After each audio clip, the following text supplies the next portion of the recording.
Bon dia a tothom. Intentant ser puntual amb aquesta represa després d'aquesta pausa cafè, en primer lloc volia donar-los la benvinguda una vegada més i agrair a la Fundació Ferrer i Guàrdia el que m'hagi convidat a moderar aquest nou panel o aquesta taula rodona, a la qual em fa molta il·lusió personalment, una de les circumstàncies que tinc molt fàcil perquè són dos experts però a vegades dos amics, i per tant en aquest sentit estic segur que seré un moderador que no tindré massa feina. També saludar el president Pasqual Maragall, la Maria Badia no sé si ha marxat, que estava per aquí, i a tots vostès. Jo crec que, si em permeten, potser ho ha dit ja abans el Santi, però també m'agrada recordar-ho per les persones que no ens han acompanyat a la primera sessió, l'encert en poder fer aquesta jornada que parla de democràcia, ciutadania i participació en una casa com aquesta, que a més més o menys una miqueta, i que per tant amb aquesta setmana que tots sabem que fa uns dies hem celebrat, com no, el Dia d'Europa. També per mi és un plaer que la Fundació m'hagi contactat per estar en aquesta jornada, entre altres coses perquè en el seu dia vaig ser coordinador d'una cosa que en dèiem el Fòrum Cívic per una Constitució Europea. No sé si no recordo vostès que abans del Cap de Lisboa que tenim ara, que sembla que l'hem de, no sé si pedaços o no sé què haurem de fer, però vam estar treballant per una Constitució Europea i justament en aquesta casa vam presentar unes conclusions en les quals vam treballar tot un seguit de persones, entre elles abans hi havia aquí també l'Ester Migó, el propi Oriol Tilla, director de la Fundació, que també va estar treballant en aquest fòrum, i vam presentar aquí, que aleshores era el president del Parlament de Catalunya, les conclusions entre les quals es parlava d'una cosa que avui estem debatent aquí, que era l'oportunitat que la ciutadania pogués participar en la Constitució Europea, amb el que aleshores també vam parlar d'una iniciativa ciutadana europea, i per tant ja ho demanàvem aleshores perquè s'inclogués a la Constitució Europea que no vam tenir, el tractat pel qual s'establia la Constitució Europea. Per tant, en aquest seguit, per la volta d'arguments, a mi em plau poder estar avui aquí, la veritat és que fa molta il·lusió. Tindrem una taula rodona en la qual jo crec que ens intentaran aclarir alguns dubtes que ja han sortit de la primera, que em deien, les possibles frustracions, però també una mica sabem tots nosaltres quan parlem d'Europa que l'entrenat comunitari i allò que Europa queda molt lluny, que ja no és així, això també és una de les coses que ha canviat no només per les noves tecnologies, sinó un exemple és com apropem el debat europeu i abans ho deia també la Maria Badia, quan parlàvem de les nostres eleccions a França, perquè no s'estan dient com passar a França, quasi si fossin eleccions a casa. Per tant, veiem com també Europa és un debat que ja el tenim sobre la taula i que la ciutadania en parla tot sovint. L'altre dia, aquesta setmana, el dilluns, jo feia una xerrada sobre l'envelliment actiu, que tant és també l'any europeu de l'envelliment actiu abans s'ha dit, a Vilafranca, amb un casal d'avis i àvies, o de gent gran, perquè no tots són avis i àvies, de gent gran. I la primera pregunta que em va fer, parlant d'això, em va dir, escolti, vostè que veu que en sap una mica, com ens afectarà que hagi guanyat el senyor Hollande a França? Per tant, veiem com, en aquests moments, qualsevol cosa que està passant a Europa comença ja, d'alguna manera, a la gent intuir que ens afecta d'una manera o d'una altra. Per tant, jo crec que tindre el plaer de poder estar aquí amb el Marc Riversierro i el Lídia Santos ens permet fer aquest panel que ens aclarirà això que abans deia, aquest entrenat comunitari és complicat, ens aclarirà una mica aquests criteris legals, el reglament propi, l'arquitectura competencial europea, que moltes vegades també, inclús els experts, a vegades hem d'anar a consultar perquè tampoc ho tenim massa clar. I per tant, intentarem acabar, tindreu que arribin les coses d'una manera més clara, comprensible, que també hem d'intentar clarificar, però que també sigui comprensible pels que ens escolteu i per la ciutadania en general. Tal com marca el programa, començarem amb la intervenció del senyor Max Riversierro. El senyor Max Riversierro és llicenciat en Dret per la Universitat de Barcelona. També és màster de Relacions Internacionals i Integració Europea per la mateixa Universitat Autònoma de Barcelona. Ha estat director de la Fundació Empresa i Progrés i actualment dirigeix la Fundació Catalunya Europa, que entre altres coses presideix el senyor Maragall, que ens acompanya, el president Maragall, i que persegueix, entre altres, els objectius de difondre el projecte europeu a Catalunya i la realitat de Catalunya a Europa, així com propiciar el debat, intercanvi de coneixement i bones pràctiques i apropar-ho a la ciutadania general. Per tant, moltes gràcies per estar aquí amb nosaltres. I després parlarà la senyora Lídia Santos, que ella és doctora en Dret per la Universitat Autònoma de Barcelona i professora titular de Dret Internacional Privat, entre altres coses molt arrelada a la societat civil perquè és membre de diverses associacions, com ara l'Associació per les Nacions Unides d'Espanya o la pròpia Associació Catalana de Juristes Demòcrates. Ha estat diputada i secretària primera de la Mesa del Parlament de Catalunya i, per últim, quan va estar en aquest Parlament, a més, entre altres responsabilitats que va tenir pel seu càrrec, va estar membre de la Comissió sobre la Unió Europea. Per tant, tenim la sort de tindre dos experts que en saben molt, però a més ens ho faran molt pràctic, perquè veiem que tenen les dos vessants acadèmics, però a la vegada gent que vinculada a la societat civil, i per tant a mi aquesta doble vessant no solament em satisfà, sinó que m'assegura que realment tindrem unes intervencions que ens seran clares i comprensibles. Senyor Max Vives Fierro, quan vulgui. Gràcies, Joaquim. En primer lloc, agrair a la Fundació Ferrer i Guàrdia per haver-me convidat a aquest acte i també manifestar la satisfacció que em produeix que aquest acte es celebri aquí al Parlament de Catalunya. La vinculació que pugui interpretar-se de la democràcia directa i de la democràcia representativa penso que és una relació molt interessant i aquí formalment s'està manifestant. Bé, jo he preparat una presentació que consta de 6 diapositives. A mi m'agrada fer les coses senzilles i clares per poder entendre-les i penso que així també la ciutadania i les persones ho poden entendre de manera més senzilla i clara. Però abans m'agradaria fer... M'he preparat un primer paper introductori d'unes sensacions que he tingut a l'hora de treballar aquest reglament i treballar documentació sobre la democràcia representativa, directa i participativa. Tot això sorgeix d'un treball que vaig fer quan vaig acabar el màster d'Integració Europea i tot i que la meva primera intenció era fer un estudi de com crear una nova assemblea constituent feta des de la ciutadania per elaborar una veritable Constitució per a Europa vist el fracàs que es va produir l'any 2004. Jo això ho vaig plantejar als meus professors, al professor Garzón i a la professora Pi, i em van desaconsellar absolutament que em fiqués en aquesta complicació tan extrema i em van recomanar que em centrés en algun instrument com aquest del reglament de la iniciativa ciutadana, que era una cosa molt més concreta, pràctica, i que en el fons em podia servir per a trobar posteriorment i materialment fonaments o raonaments que tenien a veure amb aquesta primera idea que era apropar les institucions europees i la Unió Europea a la ciutadania.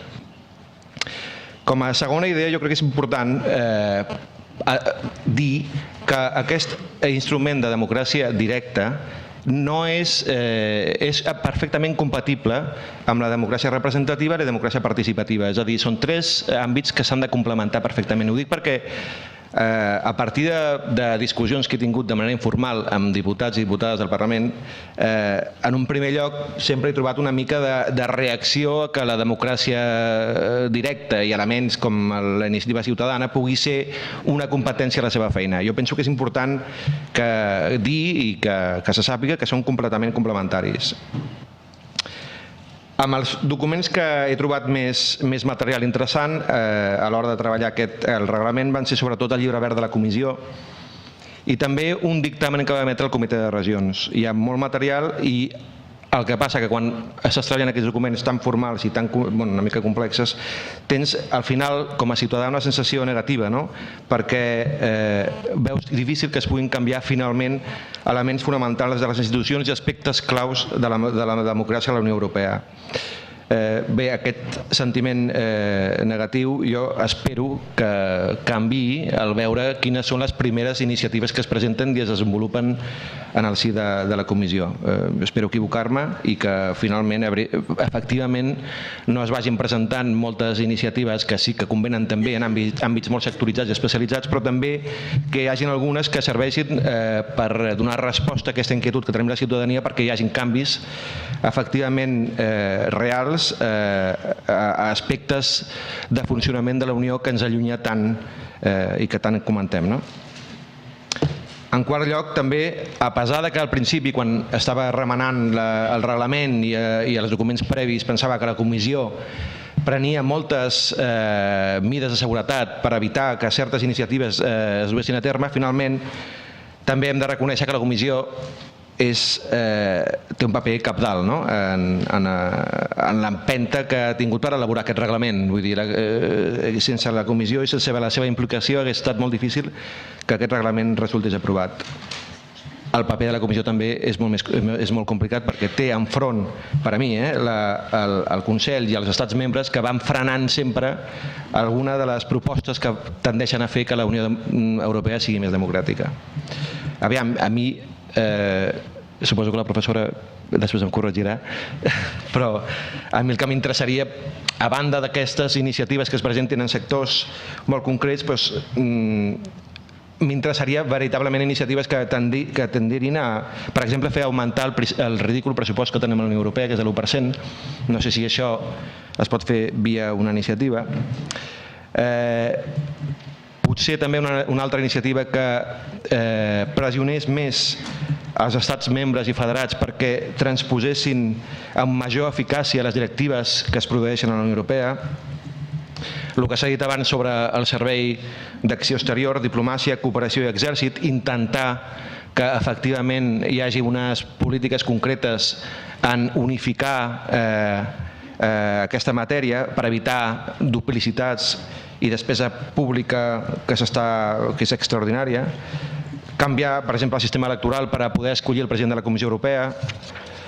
I així en podríem enumerar una pila més, no? A banda, i ja en darrer lloc, per no allargar-me més, doncs aquest paper, aquesta predisposició de la comissió, penso que serà més interessant del que sembla que el reglament predisposa, i també confio en el paper del Parlament Europeu, que sabrà encaixar bé aquestes iniciatives i faran que aquestes mesures es puguin veritablement convertir en una realitat i fer que la Unió Europea pugui ser un espai pròsper, sostenible i cohesionat socialment. Bé, després d'aquesta introducció i aquestes sensacions que tinc, que potser després en podem parlar una mica més, passaré ja formalment al que és el reglament, amb aquestes diapositives que he preparat, i fent, en primer lloc, una introducció i antecedents que, per simplificar-ho molt ràpidament, per mi serveixen per a reduir la distància entre la Unió i els ciutadans i per enfortir la democràcia. Vull dir, aquests per a mi són dues idees forces que tenim que tenir sempre presents i que cal remarcar. Que hi van haver una sèrie d'intents als anys 90, un intent protagonitzat pels ministres exteriors d'Àustria i Itàlia, que va ser rebutjat. També el 96, en una conferència intergovernamental, es va plantejar sense èxit, i l'any 2002 sí que es va produir un veritable avanç en aquest aspecte de provocar a través de la democràcia directa o implementar una iniciativa legislativa popular europea. Els moments decisius o importants han estat a la dècada del 2000, on hi ha grans avanços fins al reglament que s'acaba d'aprovar. Ja feia uns quants anys que ONGs i societat civil demanaven instruments de democràcia directa i ja se n'havien estat movent des d'entitats com l'Okumer Erklärung, Euroutopia o Democràcia Internacional, havien exercit una forta pressió. Aquesta pressió va tenir el seu efecte a la Constitució Europea del 2004, on ja es van introduir formalment aquests elements de democràcia directa, però no va ser fins a una darrera versió presentada el 13 de juny de 2003 que es va introduir a proposta de Jürgen Meyer. Davant del fracàs de la Constitució, la Comissió va intentar moure-ho a través d'altres mecanismes com el Pla D, que era democràcia, diàleg i debat.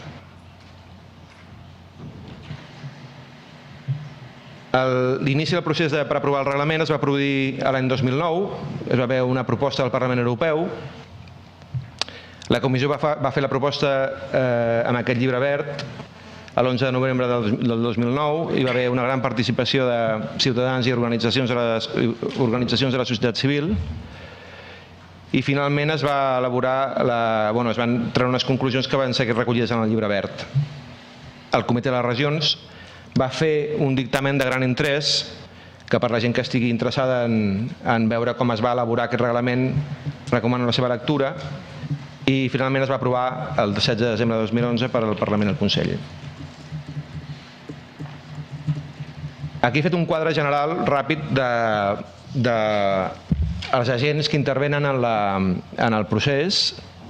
Evidentment, el primer capdalt és el dels ciutadans, que són els que proposen la iniciativa. No es pot iniciar d'una altra manera, evidentment.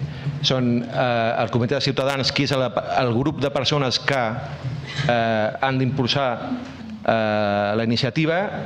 Són 7, de 7 països diferents. Com deia la Maria va dir abans, va haver bastanta discussió en si els eurodiputats podien formar part o no d'aquest grup. Es va decidir que no, però individualment les persones que ocupen càrrecs de responsabilitat parlamentària estic segur que tindran molt a veure amb els comitès de ciutadans. No directament, però segur que indirectament. I la quantitat de signatures que s'han de recollir són 1 milió. En un dels annexes venen recollits ja explícitament els mínims per país. Quantes signatures tenen que venir per país com a mínim? Hi ha com una sèrie d'annexes que ho especifiquen molt clarament. La comissió, que és aquest aparell que és molt diferent als organismes que tenim en els estats membres, la comissió és un òrgan especial, que és qui té l'encàrrec o la legitimitat per impulsar una acció legislativa, és qui rep la iniciativa i qui té la funció de registrar-la en un període determinat de 2 mesos, i després, un cop ja s'ha iniciat el tràmit, és qui ha de verificar i ha de redactar les conclusions finals per engegar el procés de recollida de signatures. Els estats membres també tenen una funció més formal, que és la d'emetre certificats. Estan tots ells detallats en els annexes. Són qüestions més formals, però que els estats membres poden ajudar a que aquest procés sigui molt més àgil. I finalment, el Parlament Europeu, hi ha en el reglament un article que preveu que hi hagi una audiència. Jo crec que és molt interessant que els ciutadans puguin anar a explicar al Parlament quina és la proposta que presenten, i després hi ha la funció colegislativa amb el Consell. La quarta diapositiva l'he enfocat en drets i obligacions pels ciutadans, posant-me a la pell d'un ciutadà que vol participar en una iniciativa o es vol involucrar en alguna perquè algú li ha proposat, i amb què es podria trobar. Els drets: estar participant en la vida democràtica de la Unió, aquest és el més important, més sentimental potser, o més simbòlic. Està provocant un acte legislatiu. Té dret a contactar amb la comissió mitjançant el comitè de ciutadans. Té dret a explicar la iniciativa en aquesta audiència pública que he explicat abans. Té dret a fer servir... Són coses molt evidents, però jo crec que és important que es vagin remarcant una a una perquè d'aquesta manera enunciativa es pugui entendre millor. Es poden redactar amb les llengües oficials de la Unió. Té dret a interposar els recursos contra les resolucions que faci la Comissió davant del Tribunal de Justícia de la Unió Europea. Té dret a retirar la iniciativa, és un procés molt car, complex, i en qualsevol moment pugui tenir dret a retirar-la. I té dret a ser contestat en els terminis que a nosaltres com a ciutadans ens exigeix la Comissió. Vull dir, la Comissió ha de contestar en els terminis establerts pel reglament. I ha de rebre informació per part de la Comissió. Vull dir, com ho veurem després en quant a la matèria, que és molt complexa, la Comissió té l'obligació d'anar informant al ciutadà sobre aquelles qüestions que té dubtes. Les obligacions que ha de tenir el ciutadà o el comitè organitzador és un respecte escrupolós amb les dades personals. Ha de constituir un comitè organitzador, s'ha de fer d'aquesta manera si el reglament ho estableix. S'ha de complir amb els terminis per a recollir les signatures. S'han de recollir una pila de signatures, 1 milió de signatures, però després, si us fixeu, els annexes no són tants per país. I aquest és un element clau, que és finançar la iniciativa i després explicar d'on s'han tret els diners i com s'han fet servir. Jo això ho dic i ho sé perquè he participat en una iniciativa legislativa a Catalunya i no és barat, o sigui, és bastant car iniciar una iniciativa legislativa. Aquí s'ha estat discutint amb algun seminari que ha estat a Brussel·les si la Comissió hauria de facilitar algun tipus d'ajut perquè els ciutadans poguessin promoure les iniciatives ciutadanes. s'ha de complir amb els requisits formals que es detallen al reglament, que són bastants, i sobretot per mi els requisits materials, no? Saber quines iniciatives i sobre quins temes es poden presentar a les iniciatives. I com a una altra diapositiva he preparat és per traslladar els aspectes més senzills i per mi més clars. La tramitació digital per mi és fonamental. És molt difícil que en un país de 27, un país europeu, en aquest projecte europeu, que hi participen 27 països i que puguis estar treballant amb un hongarès, amb un finlandès, doncs puguis tramitar o puguis treballar en via digital, no? I la comissió i el reglament ja ho han previst, que tot funcioni mitjançant una web, i també les signatures també es preveu que puguin ser per via digital. La participació de l'estat membre també és un aspecte molt rellevant, que pugui estar més a prop dels ciutadans i no ens haguem de remetre a la comissió per qüestions que puguin ser més properes, formals, i això ho pot fer l'estat membre. El propi reglament és bastant senzill en la seva redacció, i els annexes també, no és un reglament gaire extens. També la manera en què es facilita l'accés a la comissió mitjançant el comitè de ciutadans, i després també l'ampli termini que tenim per recollir les signatures, que és un any. Important i senzill ha de ser també la possibilitat d'explicar la iniciativa al Parlament. Els aspectes més complexes i dubtes, jo no sé si entrarà al reglament directament o hi entraràs tu després, però aviam, la qüestió més complexa per mi és com encaixar la proposta dintre de les possibilitats que dona el reglament, no? Clar, l'article aquest, el 4.2, sobretot en els punts B, C i D, diu no esté manifiestamente fuera del ámbito de competencias de la comisión. El C, que potser és més fàcil, no? Propuesta no sea manifiestamente abusiva, frívola o temerària.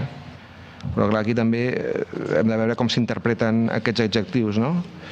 Que no sigui manifestament contrari als valors de la Unió i et remet a l'article 2 del Tractat de la Unió Europea. Són, per mi, àmbits que són una mica amplis i que poden produir dubtes, no?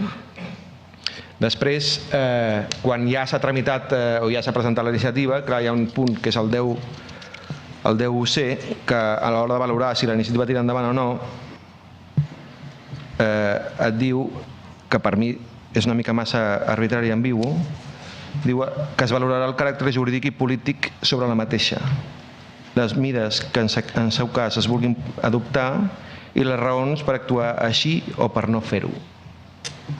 Per mi aquí hi ha un ampli àmbit per la comissió per decidir o no, i jo crec que és una qüestió que anirem veient ara a mesura que es vagin presentant les iniciatives com anirà evolucionant. La dificultat és aplegar els organitzadors de 7 països, com us podeu imaginar, el que he dit abans del finançament de la iniciativa, recollir les signatures, i també el risc de sancions per incompliment. O sigui, no solament has de recollir una quantitat de diners, has d'involucrar la il·lusió, involucrar una quantitat de gent important, sinó que a més estàs amb el risc que et puguin sancionar perquè no has complert algun aspecte formal o hagis fet alguna cosa que no havies de fer en la tramitació de la iniciativa. Bé, i en darrer lloc, les consideracions finals com a potencialitats, doncs jo crec que m'estic repetint una mica, però és important insistir que estem equiparant la facultat en iniciar un procés legislatiu, que crec que és molt important insistir en això, amb la facultat que tenen la Comissió del Parlament i el Consell Europeu amb el Tractat de Lisboa, no?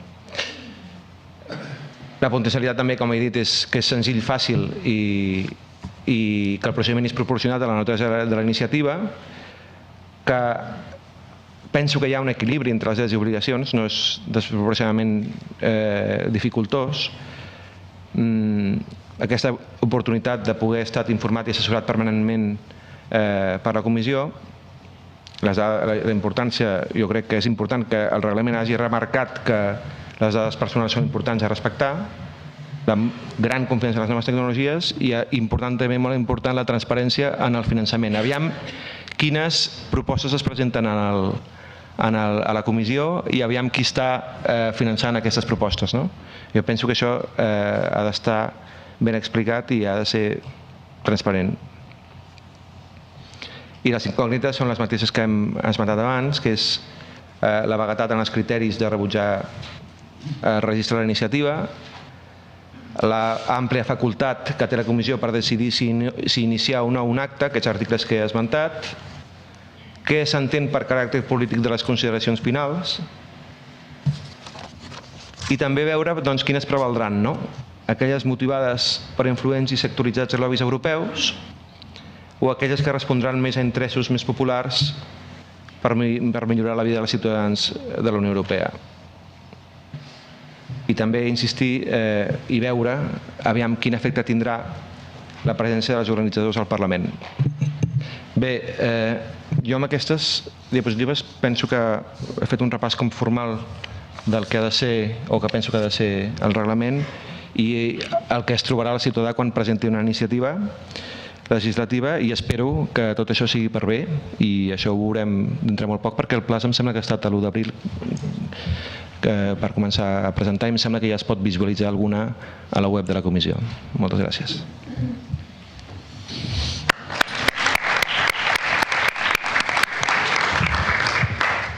Moltes gràcies, senyor Vives Fierro, per aquesta clarificadora intervenció que crec que va molt en la línia d'apropar i fer fàcil allò que a vegades la Unió Europea no ho fa complicat. Té la paraula la senyora Lídia Santos, que estic segur que també ens farà una intervenció amb un accent força pedagògic per apropar encara molt més el que diríem les parts més jurídiques de l'entramat d'aquest reglament per poder tirar endavant una iniciativa de consulta ciutadana europea.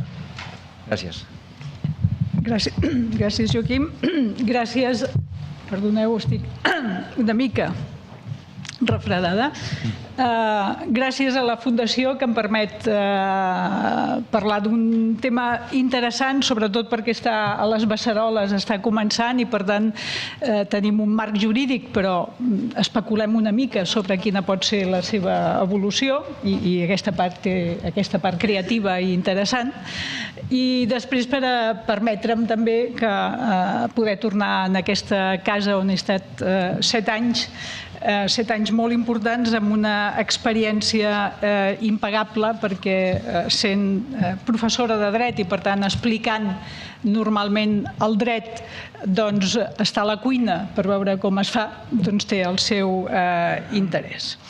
Amb una broma que acostumo a fer i és que després d'haver passat per aquí no se'm tornarà a ocórrer dir a classe allò que es diu a l'explicar les lleis la ment del legislador, perquè ara sé que no sé si existeix.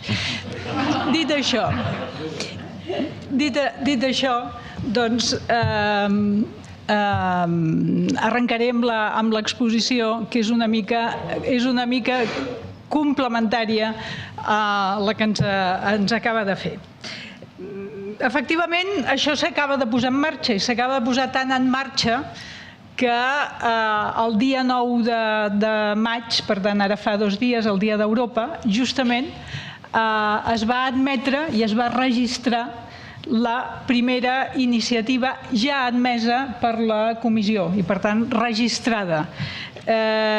És la iniciativa que em sembla que es diu, no sé si es diu Europa 2020 o Futur 2020, però és una iniciativa que el que vol és incentivar, millorar els programes d'intercanvi, els programes Erasmus, que per cert són una de les peces claus, jo diria que junt amb el passaport comú, el programa Erasmus i poca cosa més, jo diria que ni tan sols a l'euro, potser ara aquesta iniciativa vingui en aquesta direcció, són els elements que han permès un inici de construcció del sentiment de pertinença, del sentiment de ciutadania i un inici de construcció d'aquest demos europeu, avui per avui encara inexistent. Doncs bé, jo faré la meva intervenció, com primer ja veuen, a capella, per tant, a viva voz i sense més suport. I ho faré primer amb una petita introducció, segon per veure què és això de la iniciativa ciutadana europea i, en últim lloc, quines coses, diríem, quins dèficits, no sé si dir dèficits, quines qüestions no estan resoltes, quines qüestions estan pendents o quines qüestions ens plantegen dubte. Per tant, en la primera part, una mica introductòria, m'he de remetre necessàriament a la creació de la ciutadania europea. Quan el Tractat de Maastricht, en l'any 92, introdueix, crea la ciutadania de la Unió. I per què ho fa? Doncs, fonamentalment, jo crec que per dues raons. Una, o si volen tres. Primer, atès que iniciem el procés de creació de la Unió Europea amb un contingut clarament polític, necessitem també aquest element polític que és la ciutadania de la Unió. Ciutadania que és sui generis en l'àmbit europeu, que vincula el ciutadà amb un ens polític també molt sui generis, que és la Unió Europea, com també se'ns ha dit aquí. Per tant, en aquest context es crea la ciutadania, que a més vol apropar al ciutadà i vol salvar aquesta imputació certa de dèficit democràtic que tenia la Comunitat Europea i que continua tenint en bona part la Unió Europea. I a més vol, a través d'això, crear aquest ens inexistent que és el demos, un demos europeu, crear la consciència de pertinença. Però la ciutadania europea existeix, evidentment, sobre el paper. Hi ha uns drets, efectivament, no només sobre el paper, sinó uns drets que s'exerceixen, però la ciutadania està també en construcció. La jurisprudència del Tribunal de les Comunitats, en tots aquests anys, la jurisprudència que versa sobre la ciutadania de la Unió, va insistint contínuament en què la ciutadania ha de ser l'estatut fonamental dels nacionals dels estats membres. Però no ho és encara. I no ho és encara perquè hi ha un joc d'ambigüitat en el que encara no sabem, amb les lògiques que algú ens parlava fa un moment en la taula anterior, hi ha la lògica que continua sent una lògica dominant sobre els tractats i en els documents europeus, que és la lògica del mercat interior, front a una lògica de ciutadania que va paulatinament i a poc desprenent-se, però encara no, de la lògica del mercat interior. Per tant, la jurisprudència de la Unió és una jurisprudència vacil·lant, que de vegades opta per continuar aplicant la lògica del mercat interior i altres vegades va donant autonomia a la noció de ciutadania. Però, insisteixo, està en construcció. Fins al punt, amb moltes reticències per part dels estats, perquè en definitiva la ciutadania és la que conforma, els nacionals són els que conformen aquesta peça tan important per la sobirania d'un estat com és el poble. Per tant, hi ha resistències a abandonar o semblar que es pot cedir també en aquest aspecte tan sensible. De manera que els pràcticament 4 drets que es reconeixen en el Tractat de Maastricht, 20 anys després són pràcticament els mateixos drets. Reconeixement de sufragi actiu i passiu en el Parlament Europeu i a les municipals, representació diplomàtica per un altre estat, dret de petició, dret de dirigir-se al defensor del poble, dret de circulació i residència, molt important. Però aquests 4 drets s'han mantingut durant aquests 20 anys, afegint potser el dret a la bona administració i a la transparència i ara el dret d'iniciativa ciutadana europea. Dit això, vull significar 2 coses. Els anteriors drets, els que acabo de dir, de petició, de sufragi actiu i passiu, etc., són drets que s'exerceixen majoritàriament dins de l'àmbit d'un estat. i en tot cas individualment front a les institucions europees, defensor del poble, petició. Però són drets individuals que s'exerceixen dintre d'un marc estatal determinat. En canvi, la importància, i jo vull assenyalar que sobretot té una importància simbòlica, material també, però té una importància sobretot simbòlica. La iniciativa ciutadana europea és el primer dret polític a escala europea. És el primer dret polític a escala europea. I en un panorama internacional podríem dir que és el primer dret polític transestatal o transnacional en el panorama comparat. Per tant, té aquesta importància, des del meu punt de vista, essencial. I què té també d'important? Té d'important que les institucions europees, que el Tractat de Lisboa, etc., ha volgut que aquesta fos una peça important.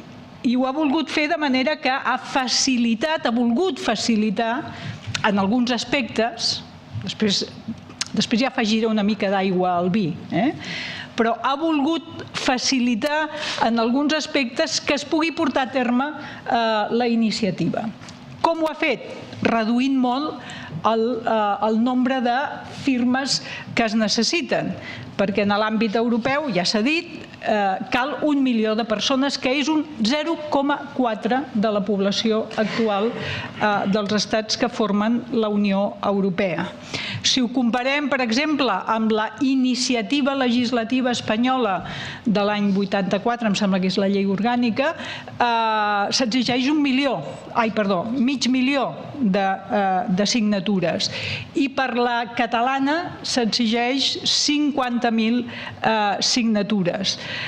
Si torno a la iniciativa ciutadana europea, quan abans esmentava hi ha un nombre de firmes exigibles per estat, en el cas de l'estat espanyol es requereixen 40.500 signatures, per tant, menys de les que la iniciativa legislativa de Catalunya demana per Catalunya. Per tant, hi ha una voluntat de facilitar, de la mateixa manera que només s'exigeix que hi hagin representats de com a mínim 7 estats membres. Poden haver-ne més, lògicament, però com a mínim de 7 estats membres, 7 dels 27 estats membres actuals.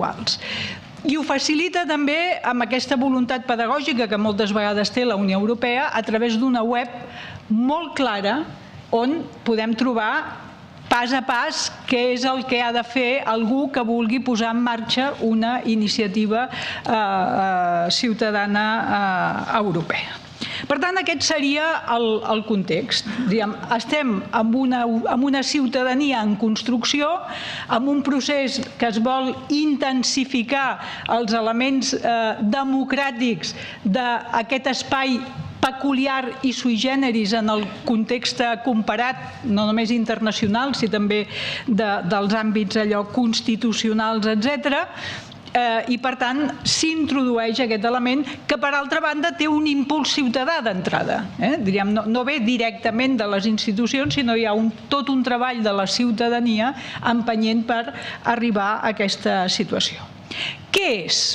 Per tant, passo al segon apartat. Doncs bé, en aquest context faré primer unes primeres referències de per què arribem, quin és el context, el marc jurídic, si volen, la base jurídica. L'article 10 del Tractat de la Unió Europea comença dient dues coses. I és, primer, que el funcionament de la Unió Europea es basa en la democràcia representativa. Primera qüestió, afirmació de principi. Però immediatament, en l'apartat 3 d'aquest mateix article, es diu, article que per altra banda està sota el títol dedicat als principis democràtics de la Unió Europea, diu: tot ciutadà té dret a participar en la vida democràtica de la Unió. Per quines vies? Òbviament, normalment a través dels drets que ja estaven associats a la ciutadania. Però, a més, i aquí sí, les dues normes que d'una forma directa regulen això és l'article 11 del Tractat de la Unió Europea i l'article 24 del Tractat de Funcionament de la Unió Europea. Doncs bé, a l'article 11 es diu, en el passo del primer apartat, vaig directament al 4, a l'apartat 4, que és on es regula. Jo vull assenyalar les cauteles, que també abans indicava, les cauteles amb el que està formulat, que tenen a veure amb cauteles que, si miréssim les lleis d'iniciativa legislativa espanyola o la catalana, veuríem que també hi ha algunes cauteles. Per tant, hi ha les cauteles sobre el dret de participació ciutadana, sí, però que tenen a veure també molt amb el procés legislatiu europeu, que és molt complex. I a l'article 4 ens diu, l'article 4, a l'apartat 4 de l'article 11 ens diu que 1 milió de ciutadans de la Unió, i que han de ser, si són ciutadans de la Unió, vol dir que només els nacionals dels estats membres, que són els ciutadans, poden fer-ho, 1 milió de ciutadans i un nombre significatiu d'estats, i aquí no diu el nombre, poden, aleshores aquí ve la definició, que després vostès trobaran en l'article 2, pràcticament idèntic del reglament, diu, doncs 1 milió de ciutadans poden prendre la iniciativa d'invitar, convidar a la Comissió Europea, en el marc de les atribucions de la Comissió Europea, a que presenti una proposta adequada sobre qüestions que aquests ciutadans estimen que requereix un acte jurídic de la Unió als fins de l'aplicació dels tractats o del tractat. Per tant, mirin quina fórmula una mica complicada, que de vegades t'obliga allò a llegir 2 vegades per veure exactament què t'estan dient, i t'estan dient que pots fer una iniciativa per convidar a la Comissió a presentar una proposta legislativa en temes en l'àmbit del desenvolupament dels tractats. Per tant, és cert que diem iniciativa ciutadana i per tant té el valor de no dir-li, com abans també algú assenyalava, iniciativa popular, però en l'àmbit intern diem iniciativa legislativa. I aquí no es diu. I no es diu perquè efectivament no és exactament una iniciativa legislativa. Si nosaltres comparem, i ara ho vaig a fer, amb el funcionament de les iniciatives legislatives internes, crec que veurem per què, d'una manera correcta, no se li ha dit iniciativa legislativa. Per altra banda, també permeti'm un incís abans d'entrar en això que he anunciat, també s'ha assenyalat aquí, s'ha posat només en mans dels ciutadans. Tampoc les associacions ho poden fer. Això té una raó, sí, té una raó. Jo crec que el que s'ha volgut és compensar la funció dels lobbies que ja tenen reconeguda, regulada i molt forta en l'àmbit de la Unió Europea, posant en mans de la ciutadania també un instrument per poder influir sobre quins temes interessen que siguin portats. Per tant, la iniciativa, com veurem al final, té més la funció de posar sobre la taula els temes, les matèries, les qüestions, els problemes que la ciutadania, o una part de la ciutadania, creu que la Unió Europea hauria d'adoptar. Però no hi ha una veritable participació, com ara diré, en un procés legislatiu pròpiament dit. Sí, és un instrument de democràcia participativa, òbviament que és un instrument de democràcia participativa. I no li resto, torno a dir, cap valor del valor simbòlic que efectivament té.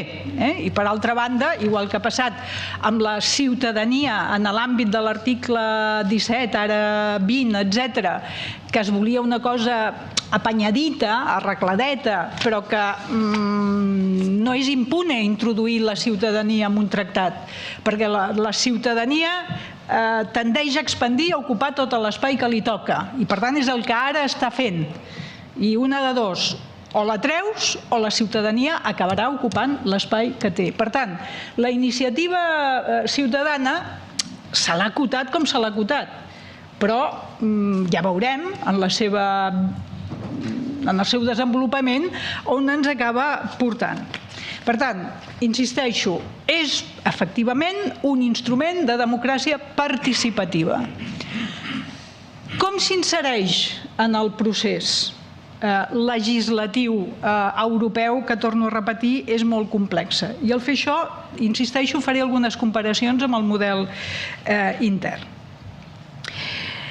La primera cosa que vull assenyalar és que quina és la naturalesa jurídica d'aquest instrument?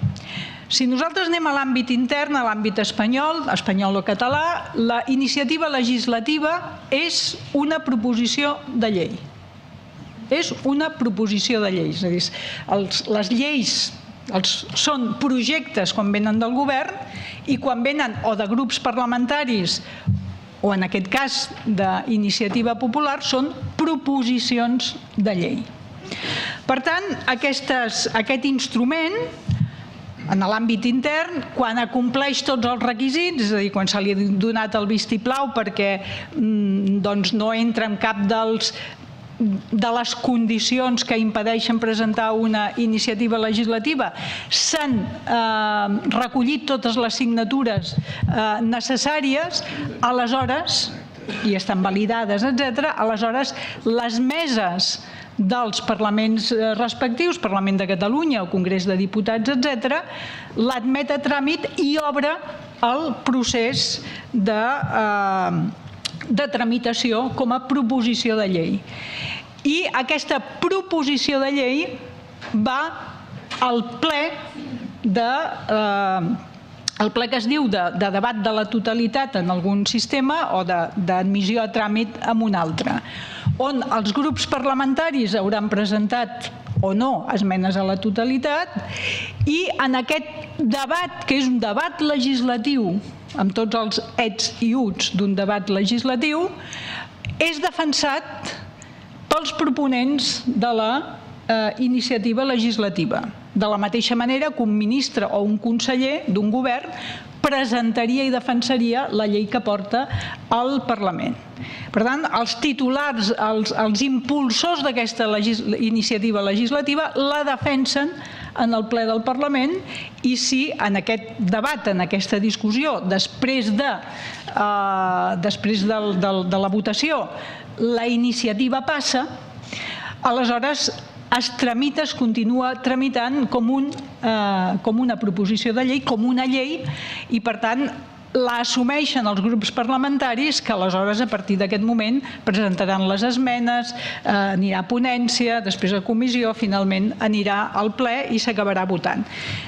A partir d'aquest moment els proposants ja perden la iniciativa, o sigui, el que ells han portat, aquella iniciativa està en el Parlament i amb aquesta idea de complementarietat que parla, efectivament, iniciativa legislativa, és a dir, democràcia participativa i democràcia representativa, hi ha una col·laboració. Això de vegades s'entén amb dificultats, perquè en aquest Parlament, en l'anterior legislatura, vam tenir l'experiència de dues iniciatives legislatives populars que van arribar fins al ple amb resultats diferents. Una va ser la iniciativa, no recordo exactament el nom, però era sobre els transgènics, i per tant sobre la prohibició de transgènics. I aquesta no va passar, és a dir, es va defensar, però el Parlament de Catalunya la va rebutjar. Clar, el sentiment de frustració dels que ho havien presentat va ser molt forta, perquè ells portaven molt temps treballant, molt temps recollint les signatures, és un cost no només econòmic, sinó des de molts punts de vista, i hi ha la sensació, i per tant aquí també vull... Bé, ja es veurà el que vull dir. Hi ha la sensació de que aquell projecte ciutadà va dessuar i, per tant, la cambra ha d'admetre-ho tal qual. Jo crec que és important veure la relació entre la democràcia participativa, democràcia representativa, i ho avanço aquí, encara que ho volia portar després al final. Però jo crec que per entendre-ho val la pena assenyalar-ho ara. Les iniciatives legislatives... Bé, i l'altra va ser la iniciativa legislativa sobre la prohibició de les curses de braus, que aquesta sí va ser acceptada i va acabar amb una llei que prohibeix les curses de braus a Catalunya. Per tant, amb dos resultats diferents. I deia, val la pena veure com s'articulen, perquè no són vinculants, tampoc ho és la iniciativa ciutadana. I no pot ser vinculant per una idea que assenyalava, crec, i que jo volia també assenyalar al final, que assenyalava abans. Tota iniciativa, tota proposta d'aquesta naturalesa no deixa de respondre als interessos d'un sector de la ciutadania, no del 100% de la ciutadania, sinó d'un sector de la ciutadania. Si jo miro les propostes que ja estan entrades però encara no estan registrades, doncs puc trobar una mica de tot. Els que estan contra l'energia nuclear, però hi ha molts que estan a favor de l'energia nuclear. Els que estan a favor del matrimoni gai, hi ha molts que estan a favor, però també hi ha molts que estan en contra. Els que estan per la taxa financera, de transaccions financeres, etc. És a dir, que algunes ens direm això és just i necessari, per tant, però després tenim la iniciativa per defensar el dret a la vida. I alguns diran efectivament i altres diran... Per tant, no deixa de representar els segments, un segment d'interessos, un segment de valors, si es vol així. De manera que quan això arriba a la cambra se suposa que és el lloc on tots els interessos, totes les posicions, o la majoria de posicions de la societat estan representades. I per tant allà es permet negociar aquests diversos interessos perquè acabi sortint una qüestió. I aquest és el valor d'aquesta col·laboració entre democràcia participativa, democràcia representativa. Però què tenim? Torno a repetir, com s'inserta en canvi la iniciativa ciutadana en l'entramat legislatiu molt complex de la Unió Europea? I torno a repetir que en la meva opinió, evidentment sotmesa a qualsevol altra, que és allò que es diu més autoritzada, que n'hi ha molts, jo crec que no es pot titllar, és a dir, no podria ser mai qualificada d'iniciativa legislativa, és una altra cosa. És posar sobre la taula temes que interessen a una part de la ciutadania europea. Doncs bé, aquesta iniciativa, per començar, es presenta, és una petició que es presenta davant de la Comissió Europea, que és l'executiu europeu. Executiu europeu que té capacitat d'iniciativa legislativa, de proposar a Parlament i Consell de la Unió Europea proposar les iniciatives legislatives, però que és l'executiu europeu. Es podia haver optat per una altra cosa? Bé, ara, tenint en compte el Tractat de Lisboa, etc., per què no, davant del Parlament Europeu. Però aleshores hauríem canviat probablement de naturalesa, potser. Però es presenta davant de la comissió... M'estic allargant? Sí. Ui, va. Intento... Sí. No pensava que m'allargués, però ja... En fi. Bé, es posa en mans de la Comissió Europea.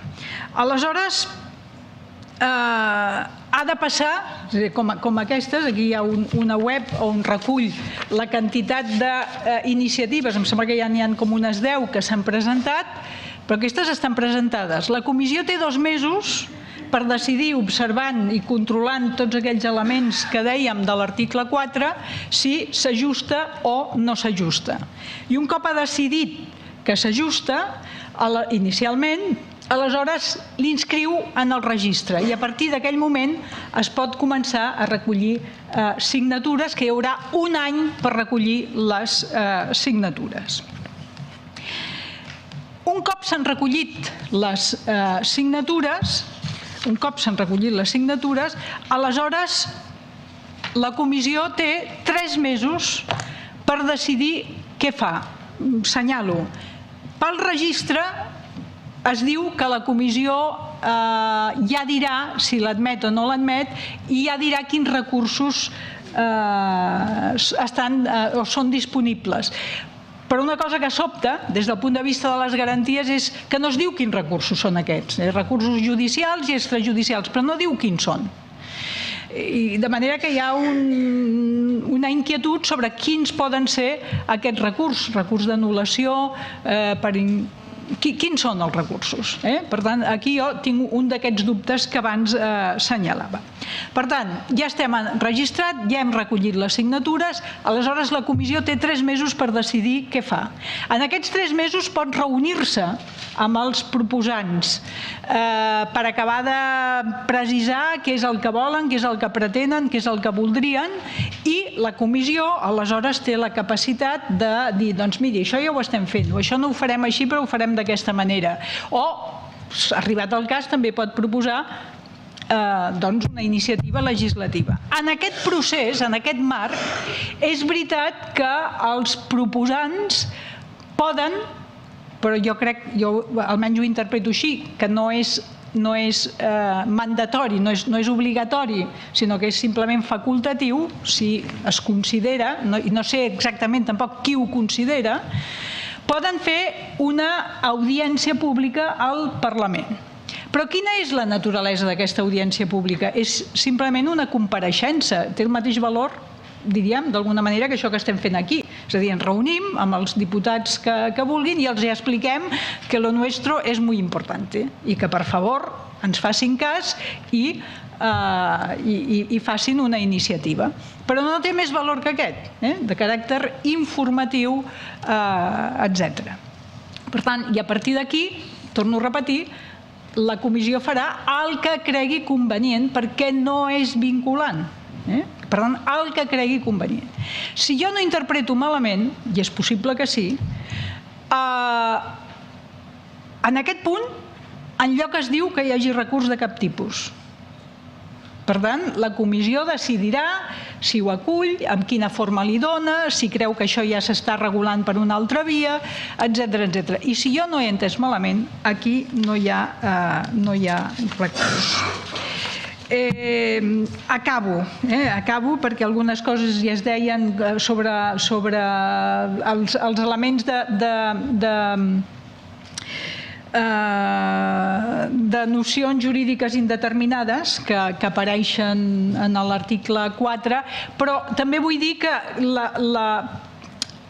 que s'introdueix el terme manifestament, és a dir, un manifestament contrari, manifestament, i per tant, introduir aquest terme vol dir que té un caràcter restrictiu, que aquests conceptes jurídics indeterminats s'han d'interpretar de manera restrictiva, per tant, afavorint la possibilitat de presentar la iniciativa legislativa. I només un últim apunt.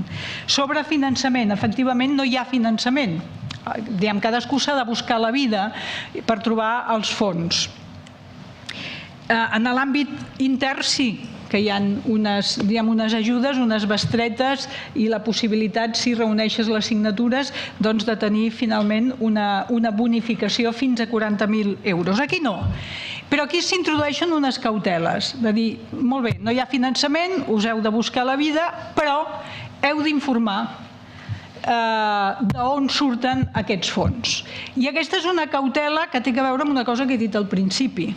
Els lobbies ja tenen el seu lloc per fer la seva funció, que no ho utilitzin indirectament, cosa que, malgrat aquesta cautela, pot passar perfectament, perquè l'experiència en altres països, on, per exemple, als Estats Units, on això funciona més normalment, hi ha també una via on els lobbies poden,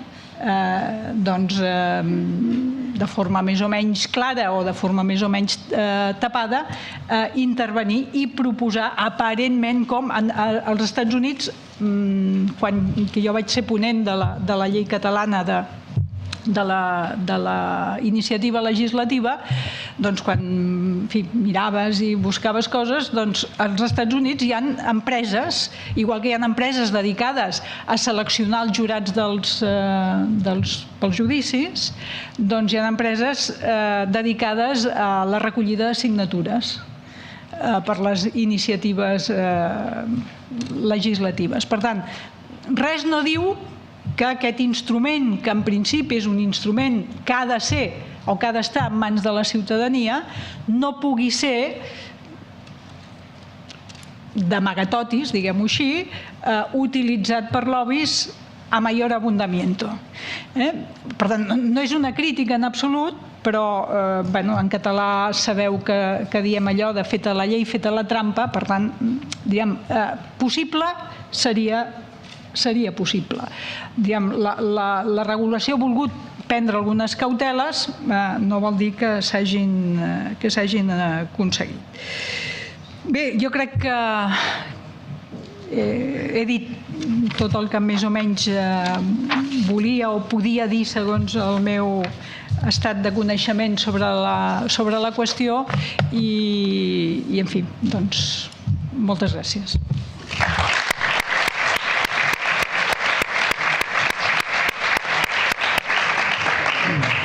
Agrair a la senyora Santos la seva interessant intervenció i força pedagògica, que jo crec que m'ha pres. Jo estava aquí ja aprenent notes pensant, carai, m'han sortit dubtes que m'has aclarit. Gràcies.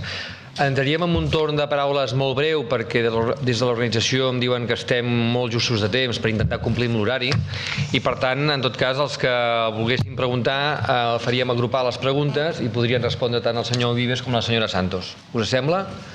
Qui vol preguntar alguna cosa? Endavant, sisplau. Bon dia, soc Salvador Bonada, president de l'Ateneu Alellenc. M'ha quedat bastant clar que la iniciativa, que evidentment no és d'obligat, cas de que recullin assignatures i passi tots els tràmits, després de passar els primers 2 mesos que poden decidir si l'admeten o no, un cop admesa, en principi considero que és vàlida, o sigui que llavors un cop passat tot el tràmit amb l'esforç que implica, amb les limitacions que implica i considero que una comissió que no és un element representatiu electe decideixi, doncs això es queda aquí i aquí no passa, ho considero una falta de respecte a la ciutadania. Però total, o sigui, que això pot desembocar primer en que la ciutadania que ha fet tot aquest esforç ho trobi com una presa de pèl i acabi desvinculant encara més de la ciutadania de tot aquest procediment i diu, escolteu, això és una simple qüestió de maquillatge i res més.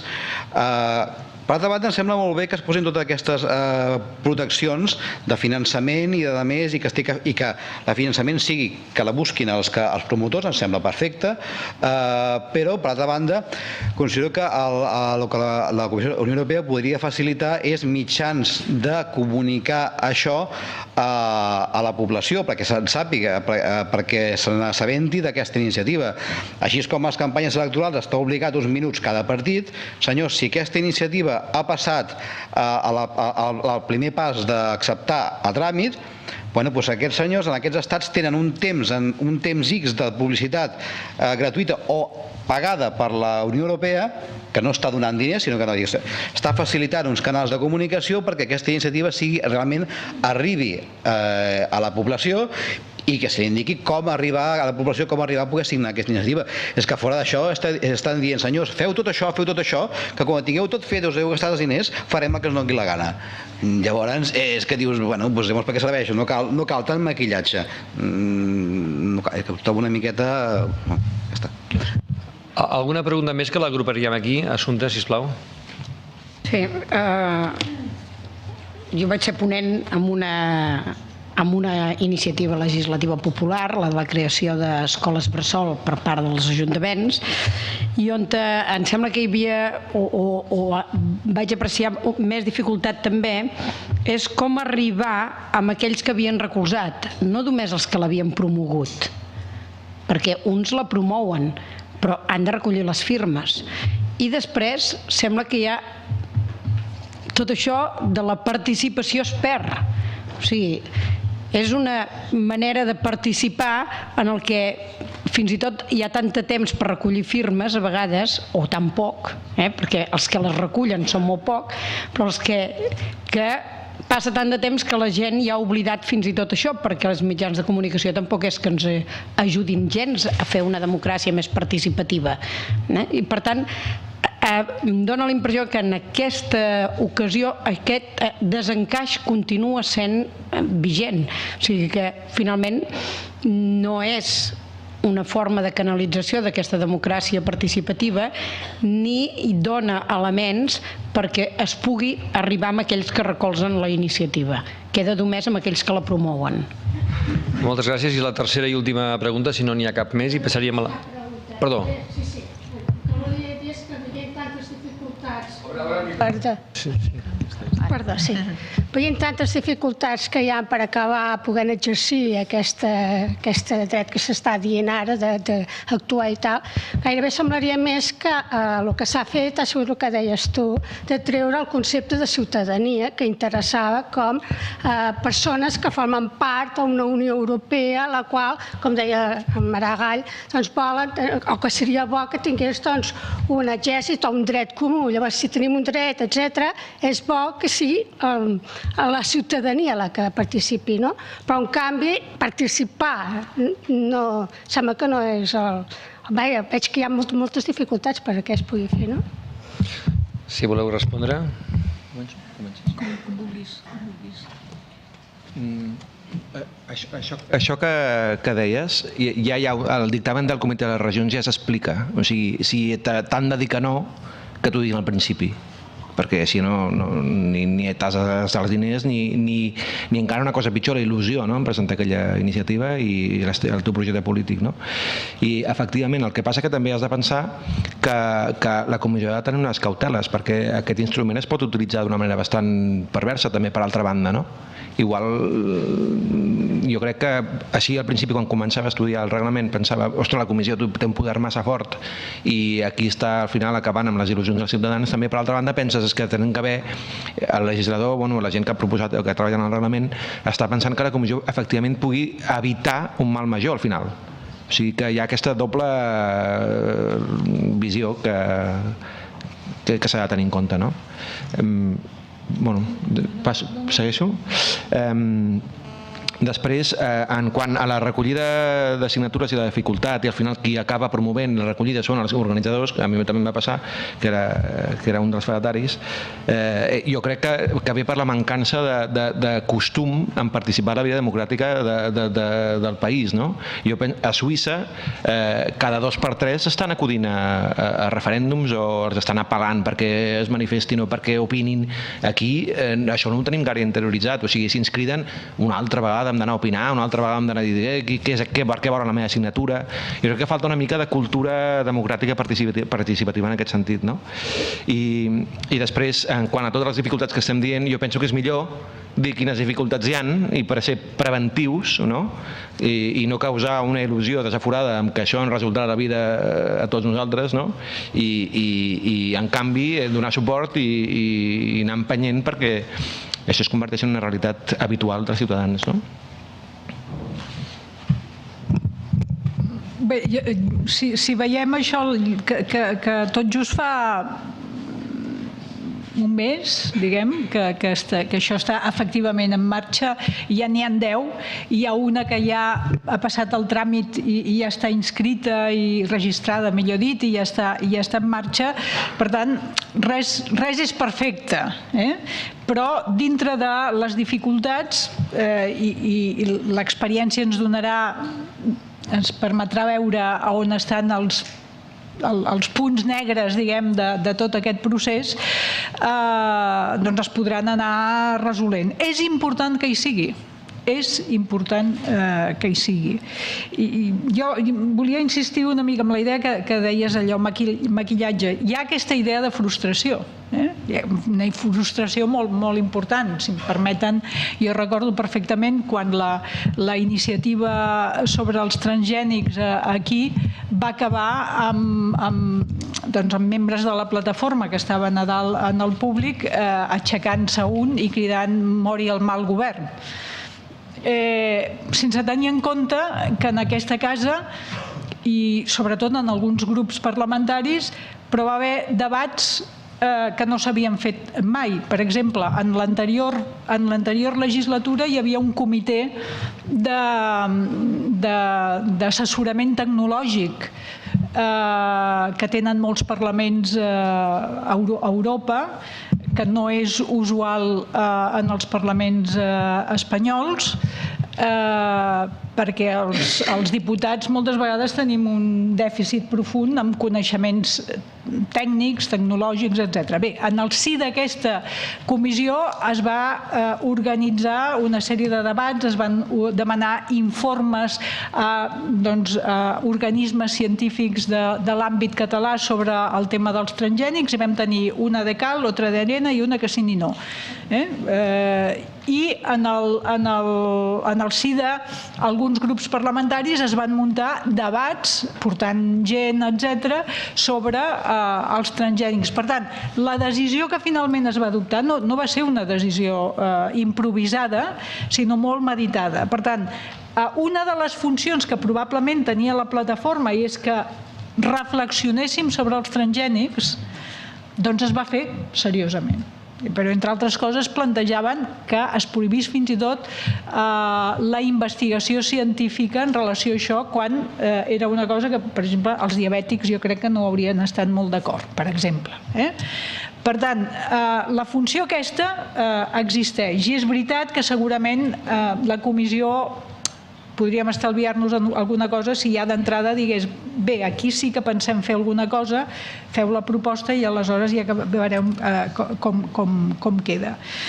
Sobre la qüestió del sosteniment en el temps que deies, a veure, clar, mantenir, en el moment que estàs recollint les signatures, estic ara em poso també amb el tema dels toros, clar que era un tema allò molt viu, doncs era molt viu en tots els sentits. Teníem aquí tot el dia els antitaurins, però també teníem una pressió enorme dels taurins, etc. I cadascú posant la seva, i durant el temps que això va durar va ser molt viu, els mitjans de comunicació també, perquè aquest tema era més llaminer que un altre, segurament. Bé, mentre això dura, hi ha tot un debat social que és important, que és una de les qüestions que jo crec que interessa a la gent que promou una iniciativa legislativa, una ciutadana. I després, no sé si he entès bé, tu deies, i com mantens el contacte amb tota aquesta gent? Això ja és més complicat, perquè, entre altres coses, i és una cosa que vigila molt el reglament, hi ha tot el tema de protecció de dades. Si tu pots recollir les dades, les signatures electrònicament, pots recollir les dades dels que et signen, etc., també has de tenir instruments seriosos de protecció de dades, perquè tot el món és molt bo, però pot haver una iniciativa que tingui com a finalitat recollir dades del món mundial i després vendre-les, en fi, tot el món és bo fins que es demostra el contrari. Per tant, les cauteles han d'existir. I dificultats que deies. Hi ha una primera dificultat, però que jo crec que també és una de les intencions no confessades però que queden evidents en la proposta d'iniciativa. Això ens obliga a crear xarxes transnacionals, xarxes europees, i per tant ens està obligant a posar en marxa un embrió de veritable ciutadania europea, en aquest sentit de, soc espanyol, soc català, soc suís, soc italià, etc. Però, i quan deies menys, estem més o menys acostumats i hem de limitar algunes coses, i amb això acabo. Els suïssos, ja que m'ha vingut al cap, els suïssos efectivament tenen referèndums i consultes contínues, amb una participació del 20%. Perquè hem de saber que els governs, si són governs, han de prendre decisions i els parlaments han de prendre decisions i han d'optar. I per tant està bé consultar, però in medio consistit virtus. I segona cosa, s'han de prendre cauteles. Per exemple, quan he dit abans, jo vaig veure que als Estats Units hi ha empreses que recullen signatures i de més. Probablement relacionat amb això, a Califòrnia, que també és un d'aquests estats que consulta molt, que hi ha molt referèndum, que hi ha molta consulta, per iniciativa popular, vés a saber fins a quin punt popular, però la qüestió era molt llaminera i molt popular, doncs es va demanar a la ciutadania determinada posició sobre l'eliminació d'impostos i rebaixa de fiscalitat, que òbviament va sortir de lluny. Estic parlant d'un referèndum, no estic parlant d'iniciativa legislativa, és un altre tema, però estem en l'àmbit de la democràcia participativa. Bé, segons la legislació de Califòrnia, aquella decisió presa per la ciutadania en referèndum només pot ser modificada per referèndum. Conseqüència, entre altres raons, bancarrota de Califòrnia. Per tant, en el nostre cas, en les iniciatives legislatives internes, l'àmbit de pressupostos, fiscalitat, etc., està exclòs. No es pot ni presentar una iniciativa, ni pot haver... Però, evidentment que cal trobar sempre el punt, i per tant, cauteles són necessàries i has de veure amb quin equilibri hi ha aquesta participació, etc. I quan més madura sigui una societat democràticament, doncs, efectivament, serà més fàcil. Però, bé, gràcies. Molt bé, jo tenia moltes coses com a conclusions que dir, perquè s'han dit per part dels dos ponents coses molt interessants i importants, però acabaré només amb un concepte que crec que m'ha satisfet molt a mi nivell personal, i és que hem estat acostumats durant els últims anys a parlar de la construcció europea des de la perspectiva dels governs dels estats que han estat els seus motors, no ens enganyem. Però avui estem parlant de la construcció europea des de la ciutadania europea, i a mi fer-ho des d'aquesta casa em satisfà. Si em permeten, acabaré només amb el punt 10è de la Declaració del Dia Europa que cada any redacta el Consell Català de la Unió Europea, del qual soc secretari general, i que abans la presidenta d'aquesta casa ha fet esment, ja que el dimecres, en sessió plenària, aprofitant que hi havia ple, es van adherir, que deia: hem de treballar per construir una ciutadania europea forta que comparteixi valors, drets i deures vinculats al projecte comú, ja que aquesta serà la millor garantia per al manteniment de la identitat pròpia com a europeus i per al nostre futur com a comunitat. I acabava dient: fem una crida per tal que, més que mai, ens impliquem amb responsabilitat i compromís a favor d'Europa per construir aquella Europa que els ciutadans volem que sigui, com digui el nostre poeta, neta i noble, culta, rica, lliure, desvetllada i feliç. Moltes gràcies.